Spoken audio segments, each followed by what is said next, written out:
All right, I have the pleasure of having on the podcast Danny Murphy from Ultra Pacer, a ultra runner in his own right. Danny, I'm really pleased to have you here today. Thank you for coming on board. Yeah, thanks for having me. This will be fun. Absolutely. I can't wait to get into this. We were talking before we got started about one of my athletes using the platform, and there's so many intricacies into this. So I really want to get into a deep dive. But first, why don't you tell us a little bit about yourself? Okay. So I live in Auburn, which is home of the Western States over here.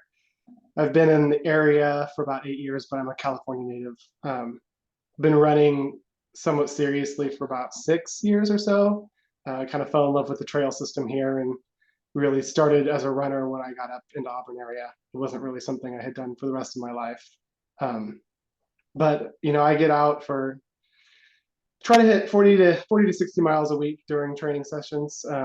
And most of my running times in the dark. We've got a local club called the Headlamps that spend our early mornings before the families wake up, wandering around the trails down there. And so that's how I normally spend my time training. And yeah, just a happy part of the running community in Auburn, and really enjoying it up here. That's wonderful. Yeah. Um, Now, Ultra Pacer is not your primary job, right? No, that's not.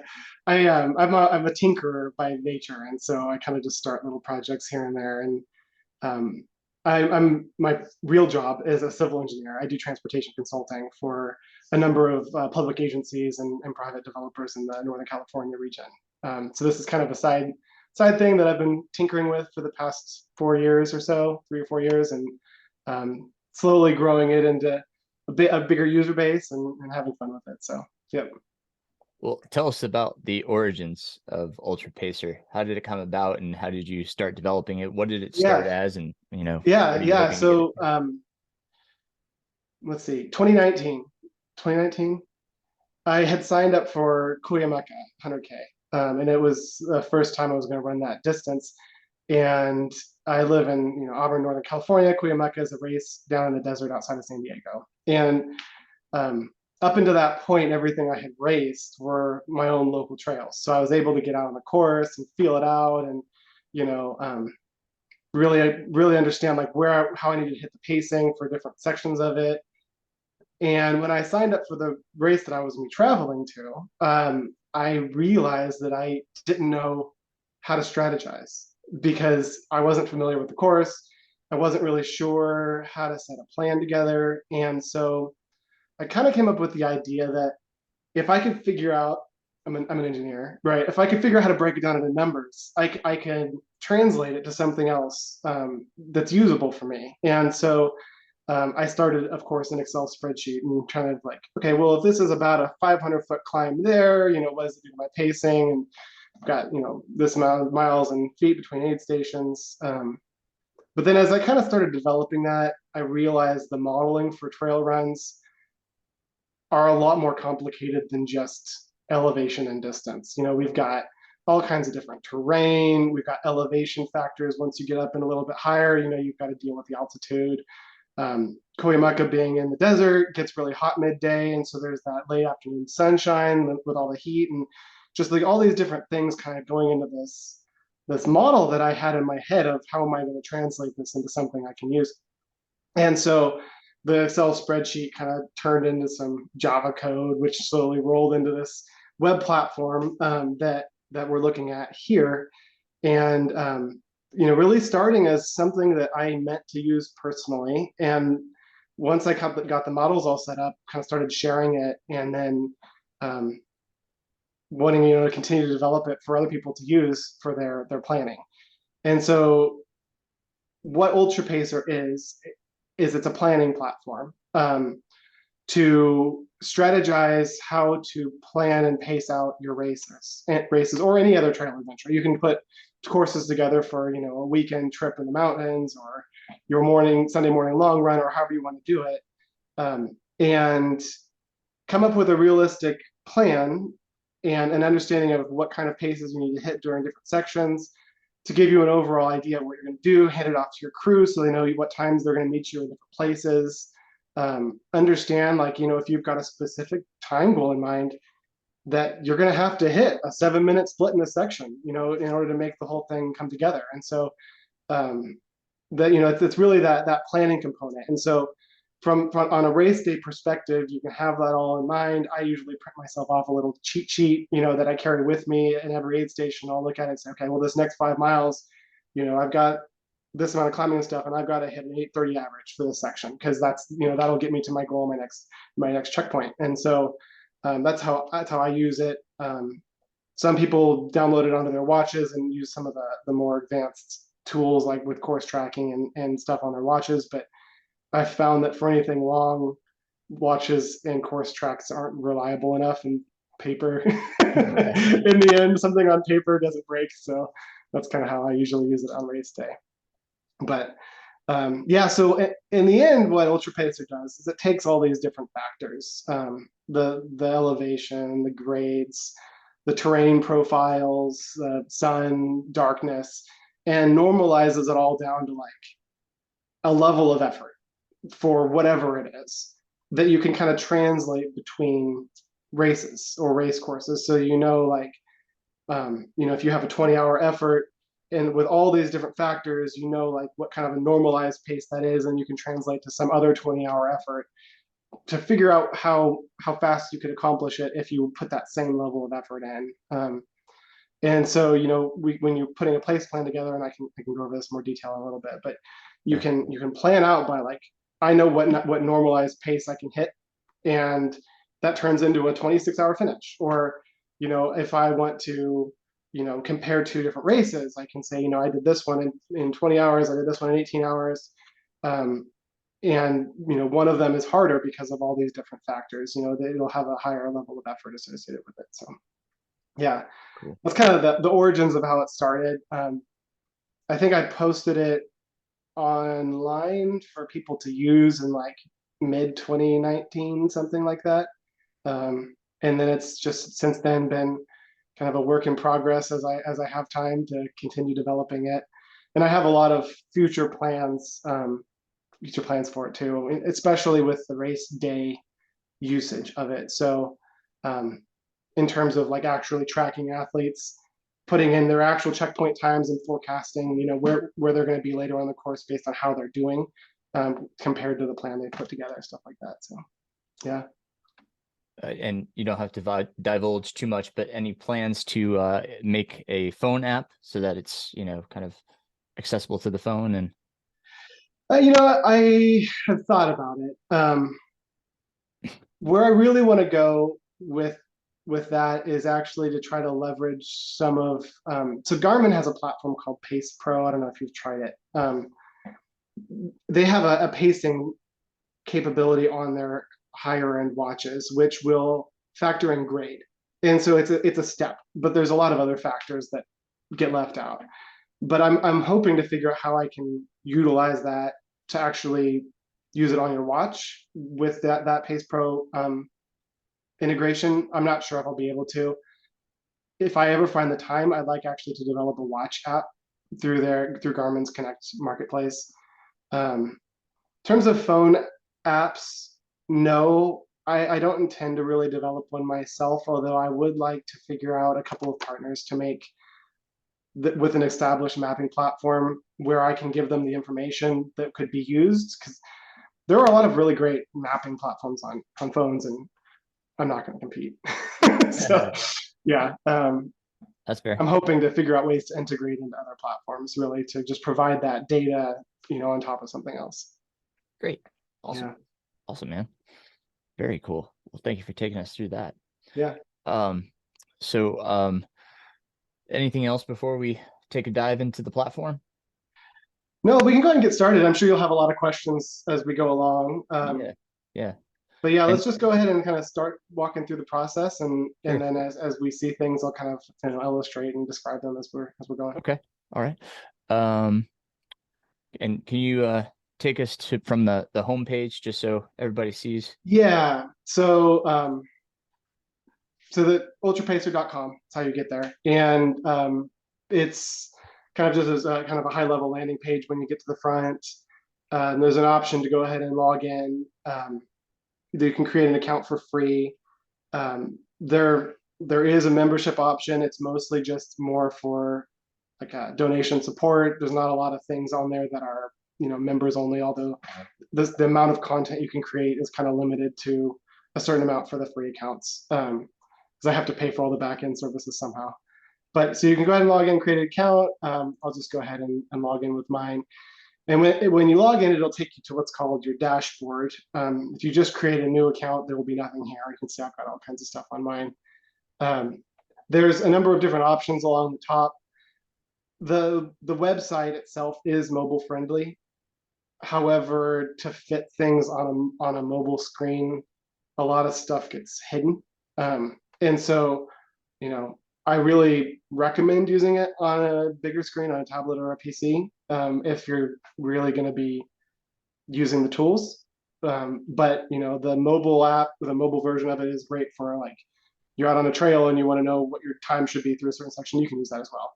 But certainly like the big screen helps a lot. So along the menu, we have your dashboard, which is all your own content. So that'll include courses that you create, plans that you create for other people's courses. And then you can also pin stuff to your dashboard. Like you've got a friend running some race and you want to keep track of where they are, so you can pin their plan so it shows up on your dashboard. There's a races tab up at the top, and this is just a database of races that that I've either put in myself or that other people have created, and I've looked them over and vetted. Like any tool, UltraPacer is only as good as the data you put into it. And so, everything that's posted here, I've wanted to make sure looks like the courses are set up well, the aid stations are all in there, the terrain's all figured out. And so, if people are in here using these races, they can have a reasonable amount of confidence that they're good and accurate. If there's a race that's not here, there's a little button to request me to help build it. I get to maybe 30% of those requests just because of the amount of time I've got.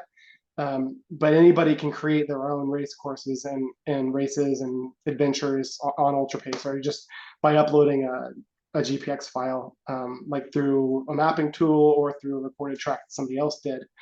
But anyway, there's quite a bit of content on this races page. Some of them, updated for this next coming year. There's a lot for past years that I just haven't checked again to make sure, okay, it's still good for this next year or not.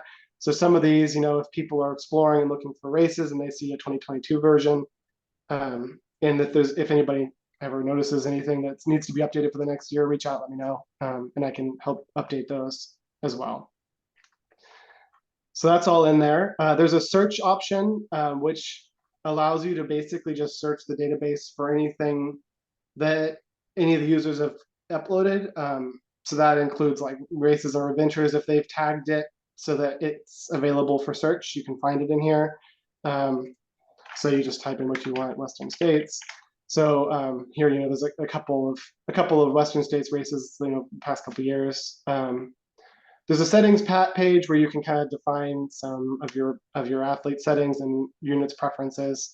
There are some widgets for performance that I can go over a little bit later. This is one members only perk. But like if you're more or less altitude acclimated or more or less comfortable in darkness, you can actually customize how those dials actually affect your pacing. There's a section on documentation, and so this covers all the modeling and how to do various things within the application. I'll admit up front, I'm horrible at documentation, and so a lot of this becomes out of date as I continue making tweaks, because when I have free time, I prefer to spend it doing the fun stuff and not documenting. So apologies for anything you come across in there that's out of date. But my excuse is that I'm like the worst paid software engineer that exists in America. So then there's an about page that just kind of goes over generally what UltraPacer is. So let's go ahead and get started with you. So you're running Western States this summer. Yes, sir. Yeah. So that's really exciting. And that is obviously one of the races I've got in here. So what do we like? June. Western States 100. So actually the plan that just popped up is my own. But we'll go ahead and create a new one. And to move this little window. Let's see. New plan. Okay. Um, so let's see. When you create a new plan in Ultra Pacer, you can actually create a new plan without creating your own account. Although, just because of the way that the software is designed, there are a lot more options that become available to you when you have an account, because I do a lot of the processing on the server side. And so without an account to associate that with, you can only use a subset of the pacing functions. But let's go ahead and create a new one. So do you have a goal? What's your goal for Western States? You wanting to just finish? You have a specific As time? I think I'm thinking somewhere between 21 and 22 hours since I Okay, have Vermont 3 weeks after. go with the 21. Let's be optimistic for this. All right. Okay, so there are a number of different ways you can specify um, a target. So with the platform, we have essentially what I'm doing is trying to iterate how fast you have to go during different sections of the course to hit your target. And so the options for that are, you can pick an elapsed time. I want to finish in 21 hours, right? You could also pick an average pace. Like, I plan on running on average a 9-minute mile, or you could pick what's called the normalized pace. With an ultra pacer, normalized here means that if it was flat ground on a smooth surface at sea level, I'm running a 6-minute mile. But with that same level of effort, what does it do to me at this? And that becomes useful if you're comparing two courses, because you can put in an actual execution for some other course, find out what your normalized level of effort is, and then stick that in some new course and say, I know I'm capable of a normalized, 50K at a 6:30 normalized pace, and I'm going to run this other 50K at a 6:30 normalized pace. How fast does that actually end up being? So that you can use that to translate between different efforts. Um, there's an option in here to use cutoffs. So most of the courses on the races page have all the different cutoffs for aid stations built into it. And so that will tell you, like whether or not you're gonna meet those. If you have that selected, it'll actually repace if you're behind, because a lot of cutoffs are built to front load them a little bit, and then they're a little bit more easy to hit on the back end of the course. So like if you were to just straight pace on 100 miler, if the overall cutoff is 36, you could straight pace it for a 24-hour pace. But if you straight pace for 36, you're probably going to miss some of the cutoffs in the middle. So you actually have to run a little faster in the beginning. So that enabling this use cutoffs option will make sure that none of the later cutoffs get missed. And then, Danny, let me ask you real quick. If you're uploading a course that is not preloaded, Mhm. is there a way to add the cutoffs to that as well?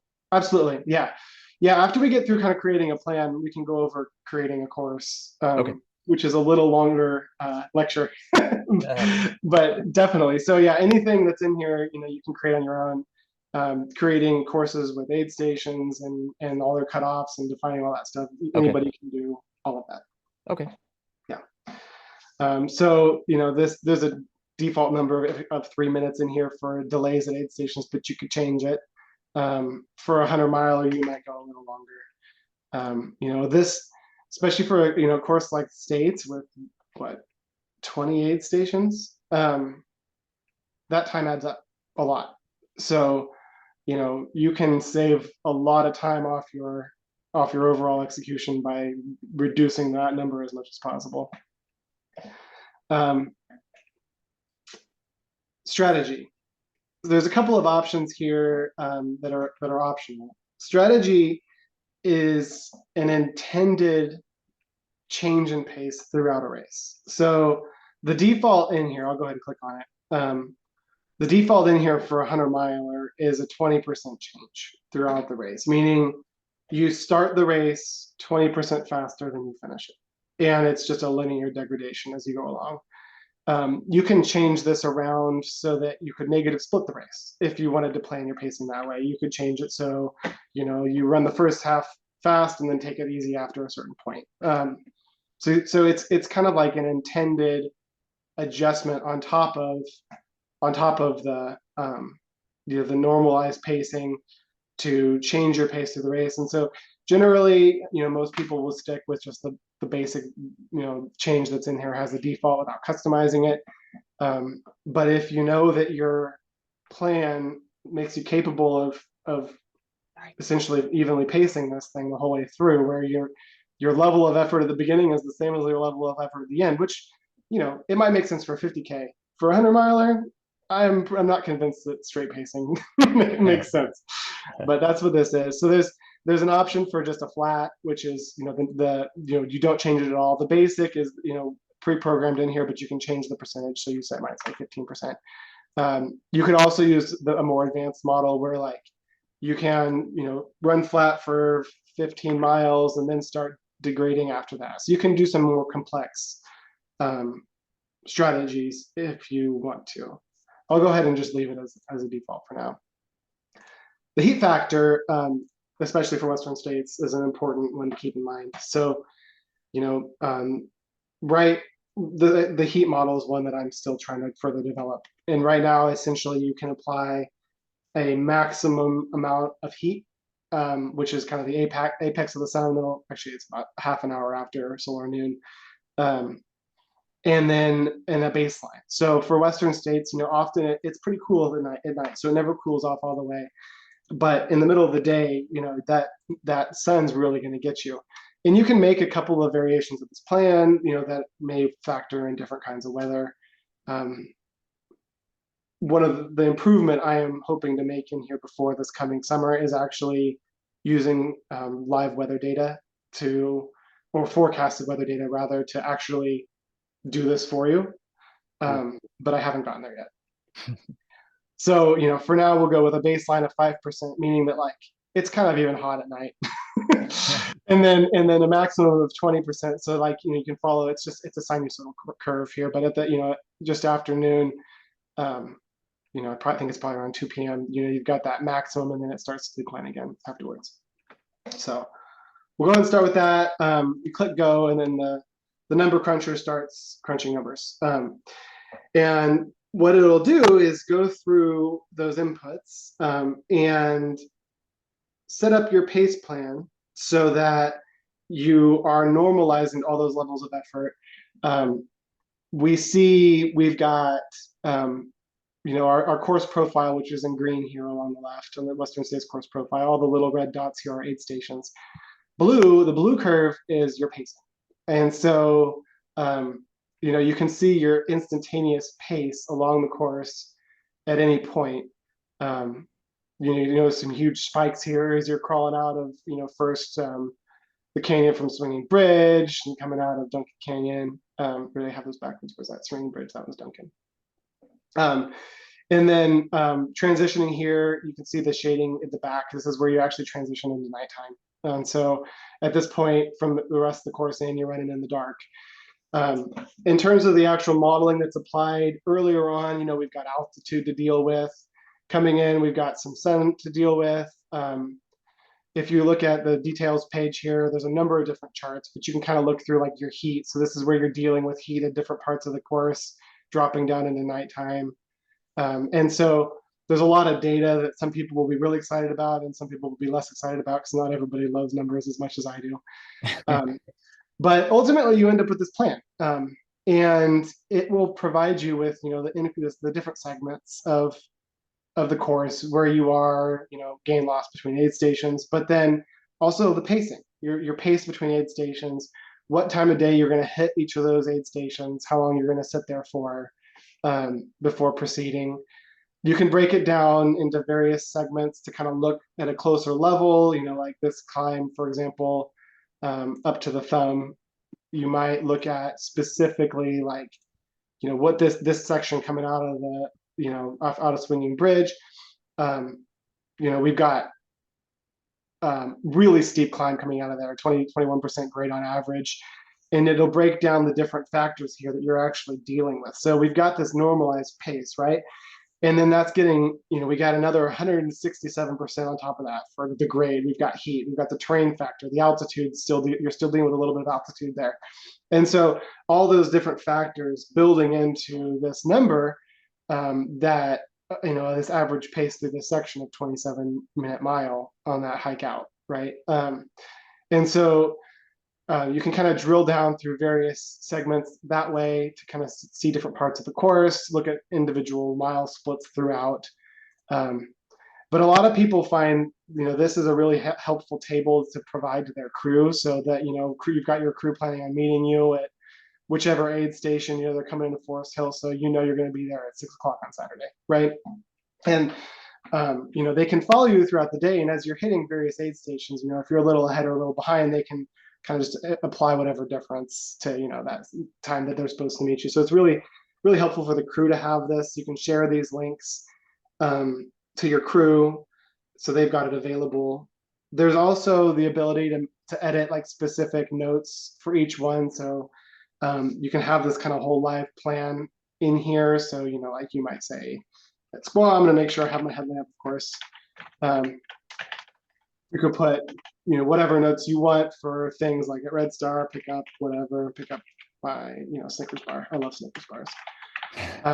And then you can define specific delays at certain aid stations. So like, you get down to Forest Hill. Where am I in the world? Forest Hill. I know I'm going to meet my crew there, and I'm probably going to spend a long time. So I'm going to have a 15-minute delay there. So I'm going to pick up my pacer. So you can add, individual unique delays that are different than that just 3 minutes that we use everywhere, 5 minutes we use everywhere. So let's go ahead and crunch these numbers. And then now we've got something too that you can share this link, and then everybody on your crew will have this. I'll go ahead and just show you. So like my last 100-miler was Rio 2 years ago now, a year and a half ago. So the kind of notes that I had stuck in, like there's a timing mat here. It's going to be 47 degrees. These are the kinds of things I'm going to have. This is what I want my crew to do when I get there, that stuff. So I was able to share this link, continue to work on it, continue to tweak it, so that, on race day, they've got the latest version up on their phone. You can go ahead and like print what I call the race card, which is this little like 1-page box that what I do is I cut this out and I tape it on the back of my bib. And then you've got that with you all day long, so you can kind of flip to it and look at like my paces through this section and what they need to be. You can share those PDFs if you prefer to do it that way and print them. But this live plan is kind of where I always tend to go for sharing my race day plans. Where were we? Western States. Awesome. Yeah.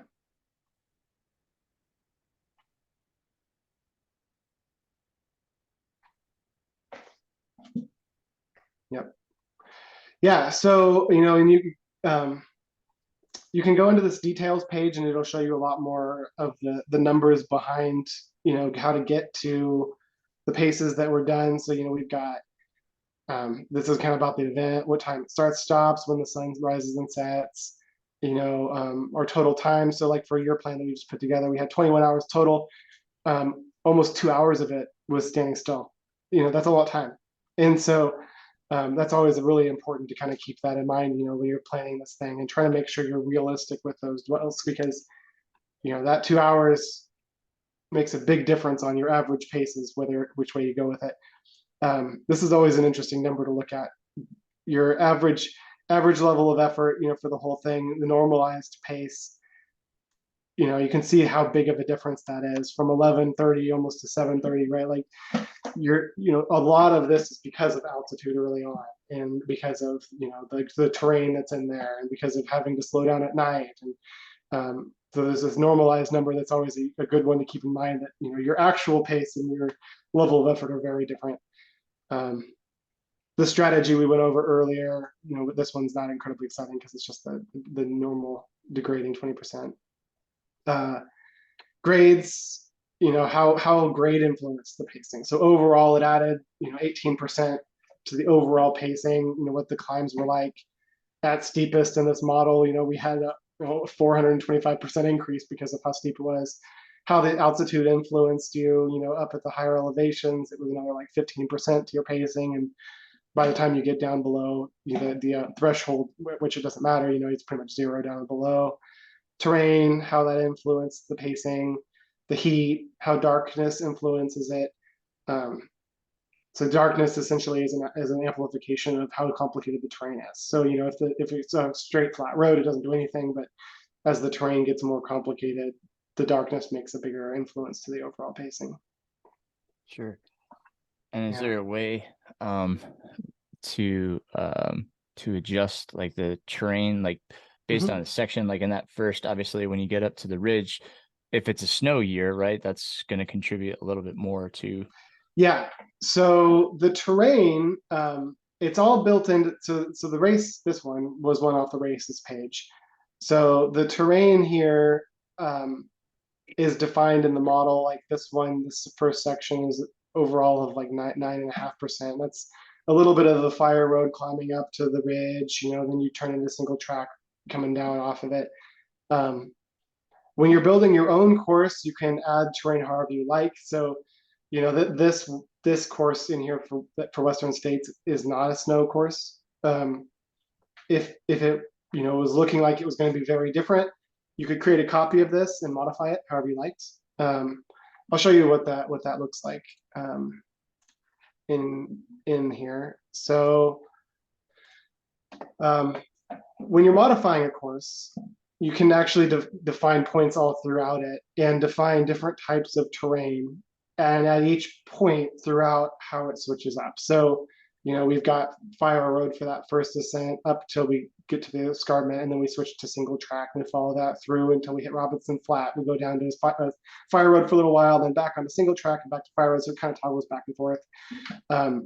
So when you're building a course, a lot of people don't bother with the terrain if it's consistent throughout.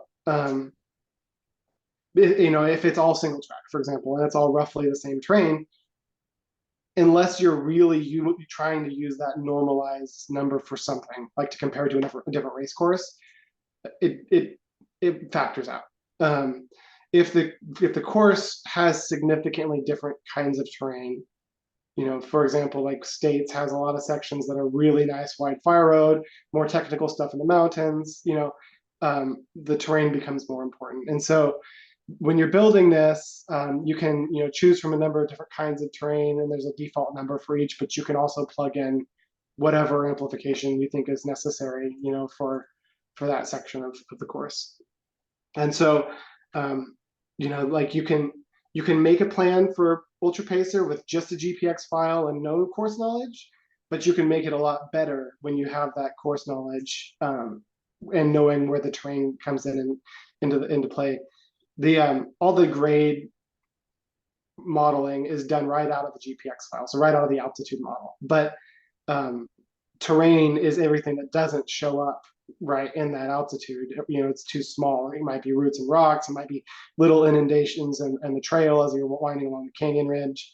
So, some course knowledge helps define that terrain model and makes the pacing a lot better. Cool. Awesome. Yeah. Great. And then one thing that a lot of people find useful too, I'll show you with when we were just looking at for Rio, there's an option to post-process after you have a race. And so this can be useful when you're building a plan. If you've got some race experience that you can leverage to help you with that, it's really useful. So for example, for Rio, I had this 20-hour goal for Rio. And I was really, really intent on hitting that. And so I set up this plan for 20 hours, and I pretty much stayed right on point, and wanted to kind of really get the modeling figured out to make sure I can hit it. And then after you're done with the race, you can actually, while looking at your plan, compare to an existing activity. So for Rio, I came in at 19:55, so just under that. It was pretty Nice. close, and my pacer was sick of me asking over and over again, "Are we gonna make it? We're gonna make it."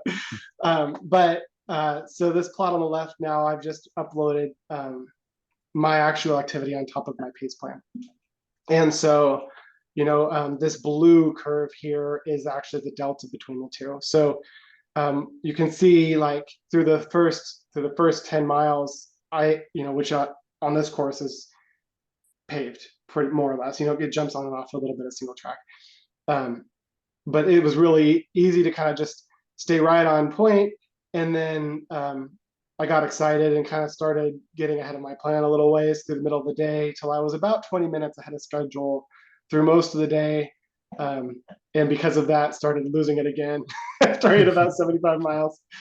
And then kind of finished here like right 5 minutes ahead of schedule. So this is really useful. And then you can see on the right here, there's some fields now in green that are highlighted that show like the actuals. So like I was supposed to hit Negro Bar at 2:46. I hit it at 2:39, right? And I spent 38 seconds there of my 3 minutes. So I made it through that aid station a lot faster. So you know, these can be really useful numbers to really get an idea of how long do I spend at a aid station? How long am I really stopping for? And so Cool. these can be useful. Most of these I flew right through, but then, a little bit later I had some longer ones. But yeah, Awesome. And that yeah. was under actions, is where you found that? Oh yeah. So the actions menu has all these various options in here where you can modify and create new plans, modify the course you're looking at, share the course link or the plan link. There's a send feedback option in there, which will send an email to whoever created this course in UltraPacer. It might be me, it might be whoever else created it that shared it with you. Download stuff, compare it to previous stuff, print. And there's a couple of utilities in there for like modifying the courses, like you can reverse one or duplicate one, stuff like that. Yeah. Cool. Yeah. Awesome. It's fantastic. Yeah. So do you have any questions about your plan and things you might want to change, or do you want me to kind of go over creating a new one and show you how that works? Yeah, let's go through creating a new one. That might Okay. spark some questions. I think that was pretty straightforward for me, but Okay. if I get questions, I'll I'll let you know. Yeah. Yeah. So well, while I've got this up, just again through the actions, you can modify the plan we created with all of the various inputs. This edit button at the top is kind of just for the page you're looking at, so it lets you like change the notes and the specific delays at different aid stations.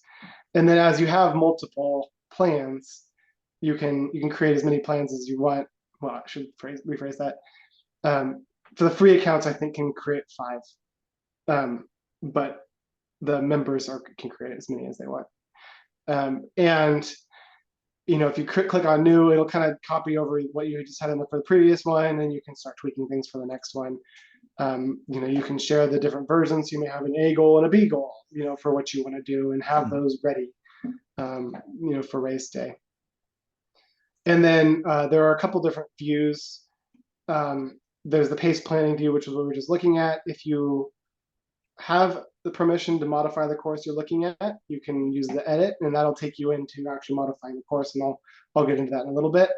But yeah, the plot on the left, there's little tooltips that show what all the different curves indicate. A lot of people ask what this gray in the background is. It's actually the grade for whatever section, just to kind of give you a visual of how steep it is. Clicking on individual, aid stations throughout the course, you can kind of drill down different segments by just clicking around and, experiment with it, click around and see what things do. Hopefully it doesn't break. If it does, let me know. Yeah. This platform is definitely a work in progress. So if anybody's feedback is super helpful for me, because, I use it a certain way. I'm probably UltraPacer's #1 fan. So, I use it a certain way, and when somebody else uses it a different way, sometimes it surprises me what happens. And so, if you ever have questions or feedback and something's confusing, please reach out. There's a little email button here at the top, so that'll just send me an email, and I'm usually pretty good at responding relatively promptly. Yeah, so let's go create a new course. What do you want to create a course for? Let's see. Let's do they changed the course for Cruel Jewel this year. Did you see that? I didn't. That's one I think that I have maybe an older version of. Let's see. I had one for 2022. Somebody has updated for May. Let's take a look at this one. The 50, 100? The 100, well, both races are now starting at Camp Morganton. Um, so it's a bit different than it was previously. Okay, let's see. Um, so yeah, the start's no longer at Vogel. They won't be going in Vogel at all. All right. So let's see. How did I get this course to start with? Well, copy. We'll create a new one for 2023. Cool. This isn't going to be the example you want because I'm starting with an existing one. Changing it. Oh, so do you want one that's not in there that we could? Because Yeah. we can do the 50 miler that I'm doing in April. What is that one? It's called the Rim Runner. I'm running 50 miler. Race raves. Oh, that's not it. Let's see. Who puts that on? It's in Tennessee. Let's see. 2023. Find out for you. Here we go. Do you know, is there a GPX available for this, or would we have to put that together? Let me find out for you. Um,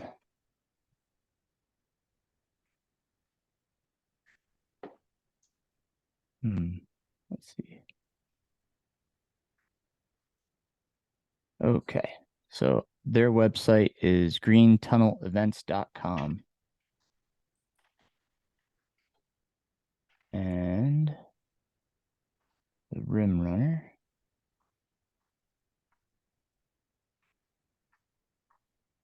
Here we go. Okay. 50 miler? I'm doing the 50 miler, correct. All right. Okay. Pottery.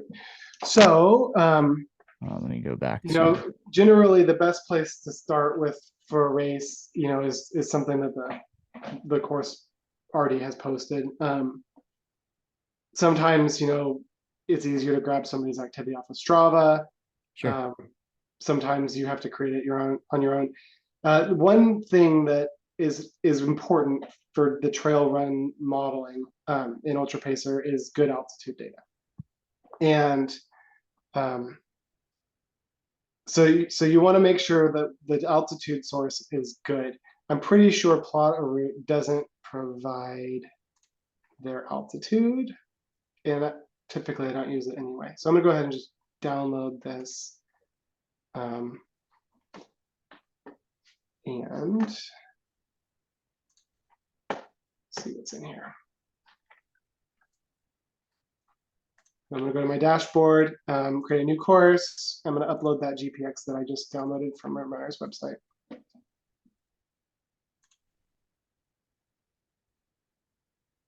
Okay. Oh, so there is altitude data in here. Good. All right. So we'll call it Rim Runner 50. Coming from this GPX file, there are a few different options in here. So one is if it's a looped course, you can just create a course from one of the loops and then loop it as many times as you want. Or organized event gives you the option to like actually specify like a date and time and start. So let's see, that is April 1st. April Fool's Day. Do you know? I don't know what time it starts offhand. I can look real quick. Let's see. 6 a.m.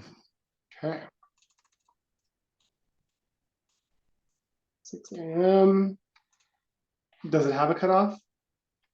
Let's see. I think it does. 16 hour. 16. Okay. There's an option in here to override the distance or gain or loss. This is intended to be kind of like minor differences. Sometimes, well, every time you run or measure a course with a GPX or a GPS, it's going to come out a little different. If you built the course with some of the online tools for modeling, do whatever digital elevation model they use for the gain or for the altitude is going to be a little different. So if you know like this course is 100 miles or is exactly 50, like for example 49.28, we'll just assume it's 550. You can tweak those numbers, and what that'll do is in the modeling, it'll amplify it a little bit to make it match whatever you put in here. There's an option to make it publicly visible. So, if you want to be able to share the course with others after you create it or share your plans, there's a little box here at the bottom for a link that only I have so that I can post things with permanent file links. But I'm going to hit save, and then it's going to take us into that course, and we can kind of take a look at it and start building it out. So right now we've got our elevation profile, we've got the course. So the first step is to start adding waypoints that are important, which usually are aid stations for most courses. Okay. Do they publish aid stations for this course that you've seen? Let me see what we got here. Okay.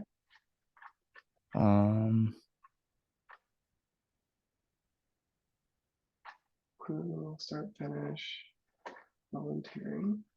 Looking through the website.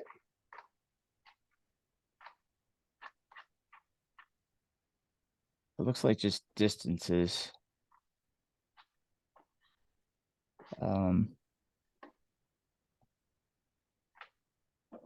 Looks like the in the middle of the page where the courses are, there's like two little charts. Do you see Oh, there we those? go. Perfect. Okay. Yeah. So what I'm going to do is I'm going to use that. So what we're looking at here is a course chart. So we've got the rim runner 50, 100. Looks like the 100 is just two loops of the 50 probably. Correct. And so they've posted a total. And it's an out and back. Okay. Yeah. That makes sense. Okay. Yeah. I was looking So at the mileage 50 trying to out and figure out back once and the 100's out and back twice. it's two loops. Two loops. Yeah, well, it's kind of like a U out and back.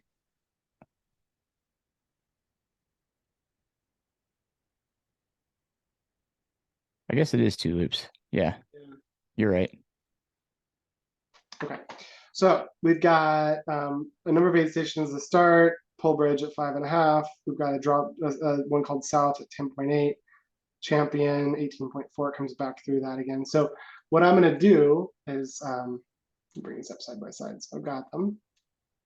And I'm going to go ahead and just start adding waypoints. There's a button at the bottom to start adding those in. So where did that go? That I just had that up.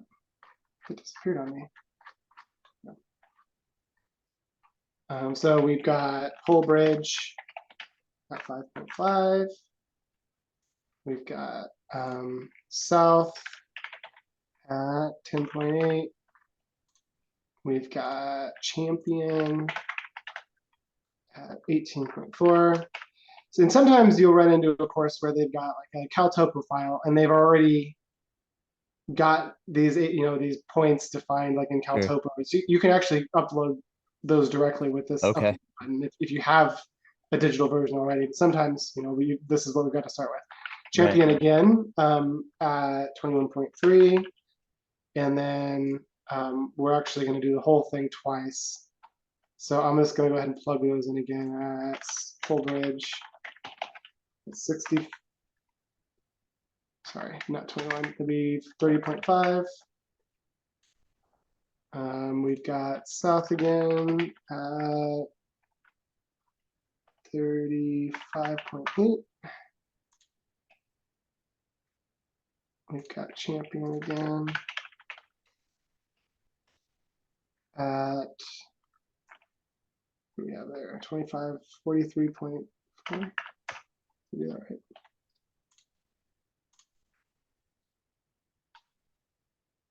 And Champion, the last one, at, see how good my quick math is. All right. So that puts these points on the profile, puts them on the map. Right. Usually, when you see a table like this, and then you put it on a map, distances aren't exact, right? Like because the distance that's calculated by UltraPacer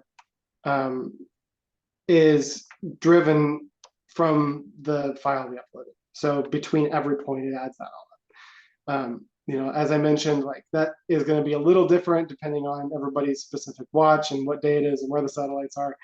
And so, usually these are like kind of rounded off, maybe even to the nearest half mile. So usually what you kind of have to do is take a look at those and fine tune them. This one, we'll start with south. If we, go in here, look at the satellite, is this little out and back section to what looks like a trailhead. So almost certainly like the aid stations at the end of that.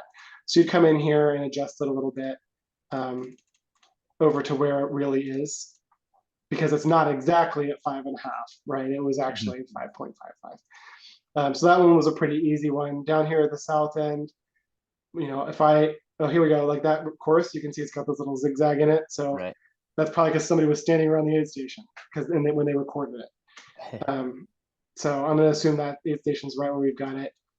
Out here, it's going to be at this junction. So we're gonna bump this one over a little bit towards where the other is.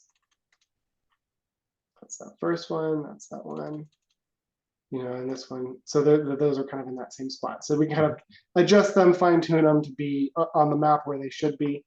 So our actual distances are going to be slightly different than what's reported here. So that's the first step, is getting the aid stations in there. So now we've got those. And If then they're good, just to be clear, when you adjusted where they went, you Mhm. just clicked on the edit function on the actual aid station. Is that Yeah. right? So there's these little edit buttons, edit, Mhm. delete. If you click on one of those, it'll pull up this menu where you can actually give more information, some notes on it, what kind it is. So I should have probably done a little more background before I just started going. There are a number of different types of waypoints that you can put in at UltraPacer. Aid station is the most common one, but there may be other things: water sources, just general landmarks you want to keep track of, junctions, which like two trails meet, or other. And the way I typically use those, aid stations pretty self-explanatory. Water source is pretty self-explanatory. Like some where you're not able to get full service. Landmark will allow you to like see on a map where something is. You can have a destination time, as part of your plan. So like, I know I'm going to hit the summit at 6 p.m. That's important to you for whatever reason in your race planning. I typically use the junction one to define like a point where the terrain changes, and I'll go over that in a little bit. Or you can have some other one. And when you use different types, they show up in different colors on the map. So like now we have this blue one that was the water one. So they have different colors. They really more of just a labeling thing than anything. But both of these top two, aid station and water source, those are the ones where the delays apply. So like we put in 5 minutes of delay at each aid station. Yep. If it's one of these two kinds, the delay applies. The other ones don't have any delay associated with them. Got it. And then if you have cutoff times, like you can plug those in. So like, for example, we didn't put in our 25-mile halfway through, we didn't plug that one in. But say we knew that your cutoff to the middle, you said it was a 16-hour cutoff. We'll just say it's 8 hours in the middle, even though we don't know that for sure. Yep. You can plug that number in there, so it'll keep track of those cutoffs. So now we've got kind of all of our waypoints fleshed out. If we go to the segments, we can see all the different segment lengths, gain, losses between each what's the word I'm looking for? Interval, grades, splits. And then the next thing to start working on after we've got the aid stations in there is terrain. Just looking at the satellite on this, you haven't run this course yet. Not yet. Yeah, just looking at the satellite, it looks to me like the kind of course that's pretty much going to be the same throughout. Like none of these look like roads just kind of skinning around it. What it looks like is a whole bunch of single track. Oh, that one's a road. There's a little bit of road in there. Most of this looks like forested single track. Is that your impression too? Yes, correct. Yeah. So with the terrain modeling, the way that the terrain works is you define it on waypoints, and the waypoints could be aid stations, but they could just be random points on the trail. So you might stick in a point that's like 2 miles in because we have this transition to single track. I'll put that in the wrong spot.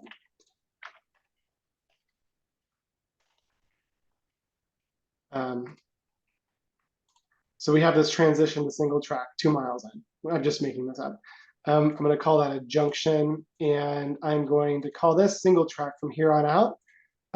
But up to that point, we'll say that it was on a fire road. And so it essentially will take whatever you define at the first waypoint and carry it forward until you change it. And then it'll carry that forward until you change it again. And so you can create points along the course where you have these junctions of different types of terrain. A lot of times it's at aid stations, like for example here at this one, we're coming through, we get to that junction. At the first champion here, we switch over to a road for a little while to about right there, where it goes back to single track. So I'm going to stick in a junction at 19.5.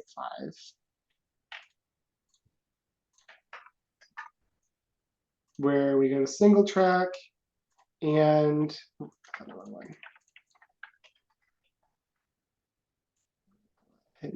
the visibility option I didn't talk about yet, but some things like this one aren't something you really want to show up on your plan. It's part of building the terrain model, but you don't care to see it as like a destination or like, Right. it's important to me that I hit this at whatever time. So you can hide it. And it will just be in there in the model, but not actually be used for anything. I might just switch that to an aid station. I'm going to call that a junction. And there we transition to single track. And it looks like I didn't quite nail the distance. So I'm going to click on it and push it forward a little bit more to there. And then at champion, we actually switched over to pavement. So we're going to be paved for a little bit. So what's now done here, if in the modeling, is this section of trail is now defined as paved, so it has no influence to the terrain. And then at this point, you hit single track again. And so you'll look, if we look at segments in here under that section between champion and champion, our overall terrain factor was actually a little less than 7 because the first part of it is 0, and then it goes to actually 12% for the single track. But if you look at individual splits past that section, like here, we've got 4, that section, we've got 7.5. So, every little branch in here uses whatever terrain you're running over that point on. And then back when we get to the next champion again, which was here, we stay on single track through until we get back to that point again, where we switch back to paved 0, and then I'll stick in that point at, should be what, 40? 40. And this is one benefit of defining it as a looped course, because if it's a looped course, you only have to define it for one loop. The track we stuck in is actually one track that covers both loops, so we kind of have to do everything twice. Does that make sense? Yep. Yeah.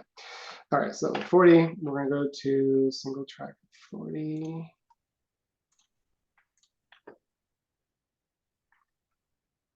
I put that in the wrong place. Where did I stick it? Oh, way wrong. Way wrong. All right, I'm going back forward.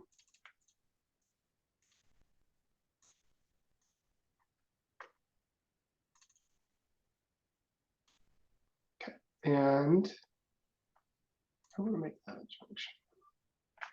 Let's see. Hidden junction.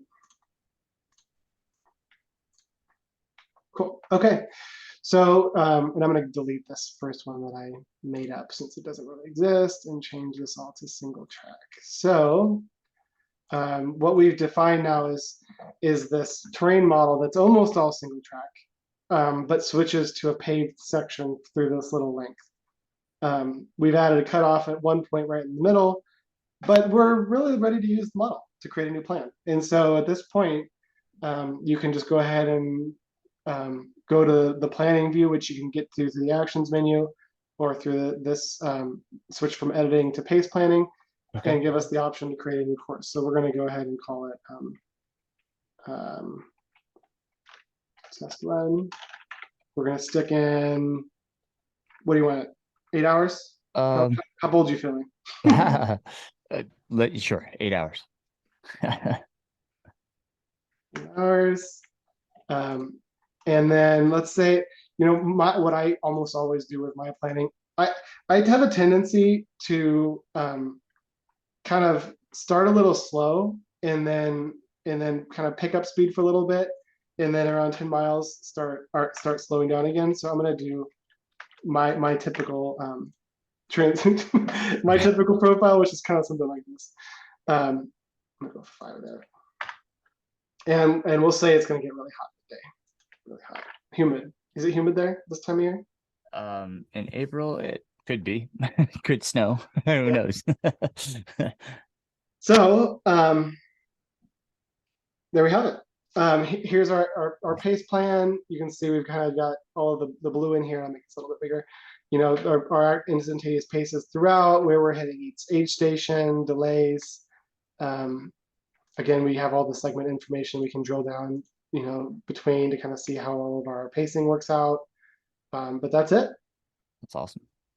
Yeah. Wow, so Yeah. cool. So the main steps with creating a course are one, getting a course with good altitude data. And so um, the best altitude data is usually from a watch that has a barometer in it. Most running watches don't have a barometer. So like if you download a track from Strava or from elsewhere, usually it's a digital model that's been applied to the lat longs that came from the watch. Um, the second best source of altitude that I know of outside of an altimeter is actually Strava's altitude model. They've leveraged people's barometers to create their altitude model. So whenever I'm creating a course to use an ultra pacer um, that I don't have recorded from my watch already, I always use Strava's route builder because their digital altitude model beats all the others. And in fact, a lot of times when I take something from a different source like this one, I'll take this GPX file, upload it into Strava, download it again with their altitude, and use that. When you're building a course, you can actually do it directly from Strava in here. So you can change your source in here to a Strava route and put the URL in directly. Then if you make any changes, you can just sync them up again through Strava. That works Cool. pretty well too. Very cool. Um, Yeah. Earlier on, you Yeah. had Go mentioned ahead. in your settings about there was two sliders. One was altitude and one was night running, correct? Yes. So again, this is one of the few perks in here that is available to members only. Most of the people who decide to be members for UltraPacer are doing it as a matter of support to keep the project going. There will be in the future more members only stuff as I have time to build it out. This performance one is one of those, and it gives you a little bit of a dial on top of the default modeling. So I think what would be useful is for me to just show this thing in the documentation that does exist about all the models and how they work. That shows like this is how the grade model works. When we hit negative 20%, that's an amplification of 1.2, on top of your pacing. And the altitude model by definition doesn't kick on until you get to about 850 or 750 meters in altitude, and you know then it's pretty much a compounding exponential curve after that. And then the terrain model is defined this way and that way. And so there's these models that are built into the tool, and there are a couple of dials under the settings page where you can kind of fine tune it for you.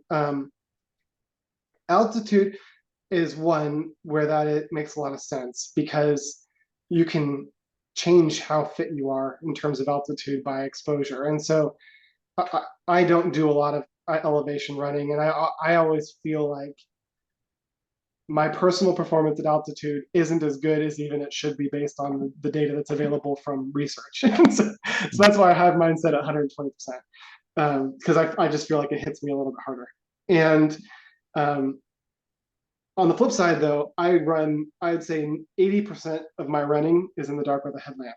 And so I'm really comfortable with the dark. So I've kind of dialed that one back a little bit. I intend to add more of these dials in for the other models. I just haven't gotten there yet. As I mentioned a little bit earlier, I'm planning on doing some more work with the heat model where it would actually use real forecasts.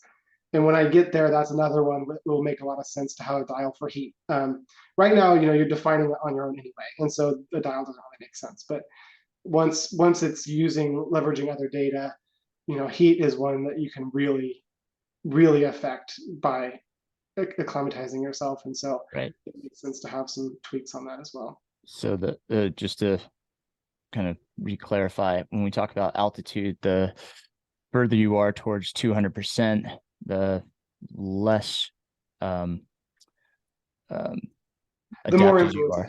the more What, influence. Yeah. So zero would mean that altitude doesn't affect you. right. Okay. Yeah, and then 200% would mean that it affects me twice as much as it should.